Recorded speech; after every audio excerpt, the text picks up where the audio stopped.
All right, so I was just walking by this ad after getting off a train, and it says, "Live, live to play, live to dine, and live to revel," which is kind of partying, and there's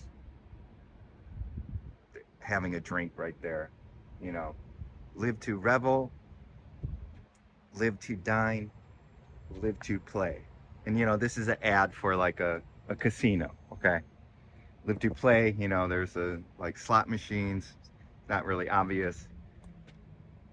Live to dine, live to revel. And this is sort of what we're sold on, that life should be. Life should be. And first of all, nothing wrong with, eating a good meal, going out to a nice restaurant, going out with friends, whatever, right? Or playing, and I'm not specifically talking about gambling, but, playing, in having entertainment or doing things fun. Nothing wrong with that. But this is what we're sold on. This is what modern day and sort of, egoic consciousness, like this is the good life, right? This is what we should all have, and all, and have all the money for all this stuff, and have the great vacations. You know, this is what it's all about. Live to play, live. Some trains going on. Um,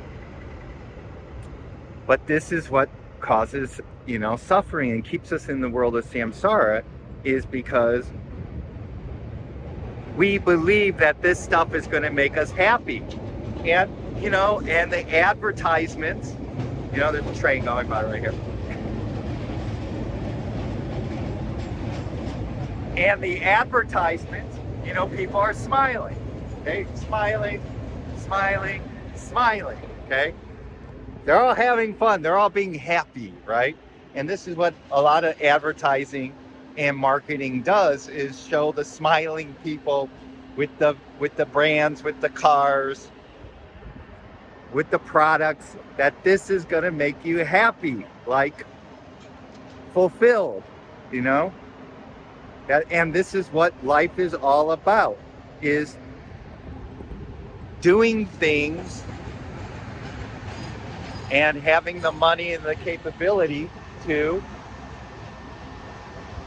revel, to dine, to play, okay? This is why a lot of people actually make money. This is one of the reasons, either consciously, there's another train going by.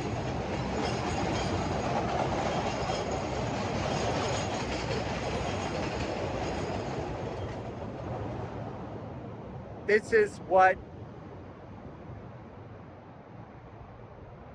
a lot of people, either consciously or unconsciously, work to make money, is for the vacations, is for the enjoyments of life, to dine, to play, okay? To have the nice things, to have the nice car and the nice house. And I'm not saying anything's wrong with that per se, but it's the desirous attachments and having those things, believing that once I have them and achieve them, that I will have this permanent smile and happiness.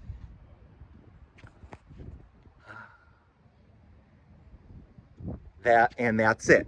This is what life, and this is what life living is all about. We live to play, right? We live to dine, live to revel. What is not spoken here is that they also live to work, to make the money, to do all these things, and vacation, and having the nice house and car, and attract the right person that they think is going to make them happy, And so this is what keeps us in the world of samsara. This is what keeps us suffering. And a lot of people don't realize that, okay? And a lot of people are sold on this dream that this will, if they achieve this, that they will be happy, okay?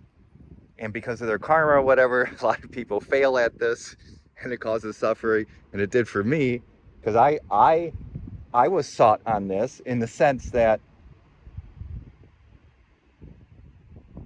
if I became a screenwriter and had all the money, okay, and the fame, so live to play, dine, and revel, and also live to become a success, okay, in this world of form, so that you could do this stuff, okay, that will bring me happiness. So this is a great ad, and the spiritual lesson here is to recognize your egoic tendencies for this stuff, okay?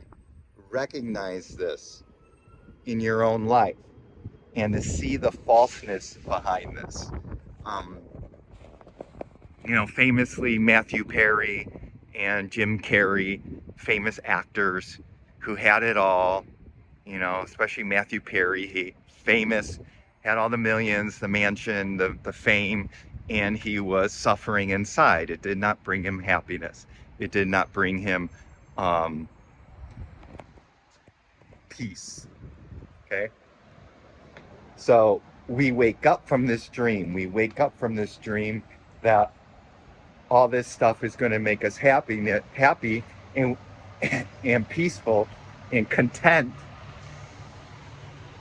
and we awaken to our truth, where true happiness, true peace, and true joy and true fulfillment is. You see, all those things, that's a good word, we think is going to give us fulfillment. So um so I just love that sign. So the spiritual lesson is recognize when if your tendencies towards those things, and just be present with them, be in the now. And that's desire. A lot of our desires are towards those dreams. Yeah, they're and they keep us in the dream. Those dreams keep us in the dream. That's good. All right, so that was just a quick one. So just wake up from this dream, and then you could play, and then you could dine, you could go to restaurants, you could go on vacation, nothing wrong with it, but that doesn't give you fulfillment. True fulfillment is connecting and being present and in the now moment, and is being surrendered to truth. That's where true fulfillment is, awakening out of the dream and being present and being connected to source, God, your Buddha nature, whatever you want to call it. That is true fulfillment. Okay?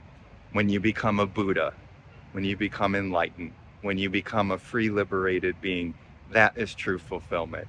And it's totally something different than what you've ever experienced. And I know some people watching have had awakenings, so you know what I'm talking about. So that's it. So hopefully this has been helpful, and thank you, sign up there. And until we meet again next time in this beautiful, totally fulfilled now moment.